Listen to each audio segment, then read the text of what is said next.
¿Qué te dolía? No, me dolía todo, lo que tú dices, me dolía la espalda, me dolía el cuello, me dolía la cabeza, me dolían las piernas, caminaba, no sé, 100 metros y el dolor era intenso. ¿Y cómo llegaste?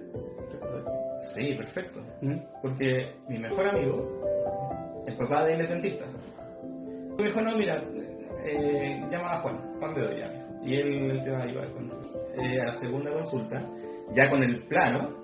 No lo entendía, y ahí Juan en el fondo me empezó a explicar todo el tema de como que estaba chueco, que estaba desequilibrado, y en el fondo que mis fuerzas no eran nada porque mi cuerpo no podía. Eso fue el 2008 y yo en 2009 me fui a Australia. Estuve 3 años en Australia, así que vimos el escáner y me dijo, mira, tu articulación está impecable. Sí, y estás igual como te dejé en 2009, principio del 2009.